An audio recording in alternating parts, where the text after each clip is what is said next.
साईं बाबा का नाम लेकर आज हम नारद जी की पूर्व जन्म की कथा का वर्णन करेंगे।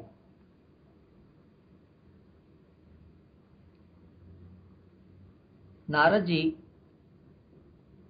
अपने पहले जन्म में दासी पुत्र थे। उनकी माता ब्राह्मणों की दासी थी और वह बचपन से ही उनकी सेवा के लिए लगा दिए गए थे। अर्थात नारद जी की माता ने बचपन से ही नारद जी को ब्राह्मणों की सेवा में लगा दिया था। उनकी ब्राह्मणों की भजन पूजन देखकर नारद जी का भी भजन पूजन में ध्यान लग गया, उनकी रुचि हो गई और वह कृष्ण की लीलाएं सुनने में बहुत आनंद प्राप्त करने लगे। उस समय उनकी आयु 5 वर्ष से भी कम थी। इस प्रकार कृष्ण लीलाएं सुनते सुनते, कृष्ण के कथाएं सुनते सुनते नारद जी की मन भक्ति में लग गया और इस प्रकार उनके जो रजगुण और तम गुण ये दोष समाप्त हो गए और उनके पापों का नाश होने लगा, पाप नष्ट होने लगे। नारद जी कहते हैं कि कर्म मनुष्यों को जन्म मरण के चक्कर में डालते हैं, परंतु यदि उनका कर्तत्व अर्थात कर्मपना प्रभु को अर्पण कर दें तो वो कर्म नष्ट हो जाते हैं। जो कर्म भगवान की खुशी के लिए किए जाते हैं उससे मन में पवित्रता आती है और फिर ज्ञान प्राप्ति होती है। नारद जी ने यही किया और फिर उनको श्री कृष्ण ने प्रेम भक्ति का दान दिया, अर्थात उनका मन कृष्ण की प्रेम भक्ति के साथ जुड़ता चला गया। नारद जी कहते हैं कि वह अपनी मां का इकलौते ही बेटा थे। जब वो ब्राह्मण जिनकी वो सेवा किया करते थे वहां से चले गए, उस वक्त वो सिर्फ 5 वर्ष की आयु के थे। एक दिन उनकी माता को सांप ने डस लिया। नारद जी कहते हैं ये सांप का दोष नहीं था, कि वह सिर्फ काल की प्रेरणा थी। अर्थात कहने का यह मतलब है कि जो कुछ भी होता है वो काल की प्रेरणा से होता है। जब उनकी माता का निधन हो गया, उनकी माता का देहांत हो गया, तो वह जगत छोड़कर, उस जगह को छोड़कर उत्तर दिशा की तरफ चल पड़े। चलते चलते वह एक वन में नदी के किनारे पहुंचे और वहां पर एक पीपल के पेड़ के नीचे ध्यान लगाकर बैठ गए। वो भक्ति भाव से श्री कृष्ण के बारे में ध्यान लगाने लगे, याद करने लगे और वो करते करते उनकी आंखों में आंसू आ गए और वह धीरे धीरे उस स्थिति में आ गए जहां पर भगवान उनके मन के अंदर प्रकट हुए। उन्हें देखकर नारद जी कहते हैं कि उनका मन शांत हो गया और वह आनंद में डूब गए। उन्हें नारद जी को अपना ध्यान भी नहीं रहा।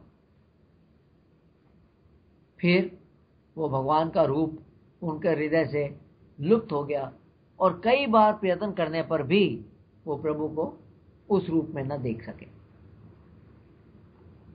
तब वो जब बार बार प्रयत्न कर रहे थे, भगवान ने उनसे कहा कि वह उनका दर्शन फिर नहीं कर पाएगा। उन योगियों की जिनकी वासनाएं पूरी तरह से शांत नहीं होती, वह प्रभु का दर्शन नहीं कर सकते। अर्थात आप सब कुछ छोड़ छाड़ कर चले जाइए, प्रभु की भक्ति में लग जाइए, लेकिन आपके मन से आपकी इच्छाएं समाप्त नहीं हुई हैं, तब आप प्रभु को नहीं प्राप्त कर सकेंगे, प्रभु का दर्शन नहीं कर पाएंगे। फिर प्रभु ने नारद जी को आदेश दिया कि अब तुम मेरी भक्ति करो। नारद जी कहते हैं प्रभु के इस आदेश के अनुसार मैं, अर्थात नारद जी प्रभु के मधुर नामों का तथा लीलाओं का वर्णन करने लगा। समय पर नारद जी कहते हैं कि उनकी मृत्यु हो गई और प्रारब्ध कर्म समाप्त होने पर यह शरीर उनका नष्ट हो गया। तब दूसरे जन्म होने पर नारद जी बताते हैं कि वह भगवान की कृपा से तीनों लोकों में बाहर और भीतर बिना रोक टोक विचरण करने लगे। नारद जी बताते हैं कि उनका भगवान का भजन निरंतर चलता रहता है और ये भी समझाते हैं कि जिनका मन विषय भोगों की कामनाओं से आतुर है उनके लिए भगवान की लीलाओं और कथा का कीर्तन संसार सागर से पार कराने के लिए एक जहाज की तरह है। कहने का तात्पर्य है कि जो संसार के विषयों से अपने मन को हटा नहीं सकते, अगर वो अपना धन ध्यान धीरे धीरे प्रभु की लीलाओं में लगाने लगे, कृष्ण लीलाओं की तरफ लगाने लगे, तो वो भी इस संसार सागर को अल्टीमेटली अंततः पार कर जाएंगे। अब ये कथा यहाँ समाप्त होती है, लेकिन इस कथा से, नारद जी की कथा से हम क्या शिक्षा लेते हैं, हम क्या सीखे हैं, इसके लेसन्स क्या हैं?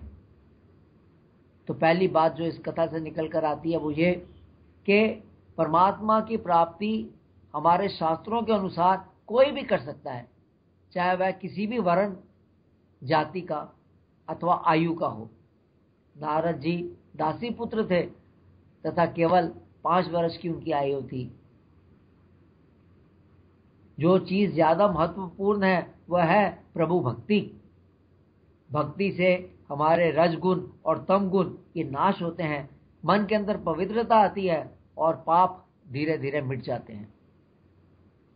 दूसरी बात जो निकल कर आती है वो ये कि सत्संग में महान ताकत है, वह मनुष्य को मोक्ष के रास्ते पर ले जाता है। नारद जी को जो कुछ भी प्राप्त हुआ सत्संग, ब्राह्मणों के, ऋषियों के सत्संग से प्राप्त हुआ। तीसरी बात, कर्म ही मनुष्य को जन्म मरण के चक्कर में डालते हैं, इसलिए उनको करते वक्त भगवान को अर्पण, अपने कर्मों को भगवान को अर्पण करता चाहिए ताकि कर्म शून्य स्थिति बन जाए। अतः कर्मों का कर्तापन तथा फल की इच्छा कभी नहीं करनी चाहिए। ये करने से भी हमारे अंदर पवित्रता आती है और दोषों का, तामसिक दोष, राजसिक दोष, इनका नाश होता है।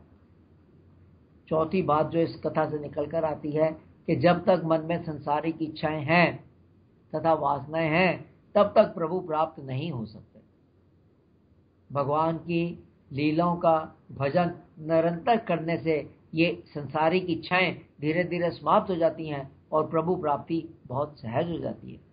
इसलिए यह ज़रूरी है कि हम अगर अपने को मेडिटेशन पर, ध्यान पर नहीं लगा सकते, अगर हम किताबें नहीं पढ़ सकते, ग्रंथ नहीं पढ़ सकते, उपनिषद नहीं पढ़ सकते, तो हमें ये कथाएं सुननी चाहिए। ये कथाएं सुनने से धीरे धीरे हमारे मन में अपनी जगह बना लेती हैं और उसकी जो शिक्षा है वो हमारे दोषों को नाश करने लगती है। वो शिक्षा ग्रहण करके दोष नाश होने लगते हैं। और इसके अंदर पांचवी और अंतिम चीज़ है कि भगवान की कृपा हो जाने पर मनुष्य भी भगवानमय हो जाता है। नारद जी बिना रोक टोक तीनों लोकों में कहीं भी विचरण करते हैं। यही खास बात है। हम सब भगवान बन सकते हैं अगर हम प्रभु की कृपा प्राप्त करने के लिए, हम उस लेवल तक पहुंच सकते हैं जहां पर हम प्रभु की कृपा प्राप्त करने के लिए अगर प्रयत्न करते रहें। सब गुरु नानक देव, साईं बाबा, ज्ञानेश्वर जी, महात्मा बुद्ध सब उस लेवल पर पहुंचे हैं, प्रभुमय हो जाते हैं, प्रभु जैसे हो जाते हैं अगर हम अपने दोषों को मिटाकर प्रभु की भक्ति में लग जाए। तो ये कथा यहाँ पर नारद जी की हम समाप्त करते हैं।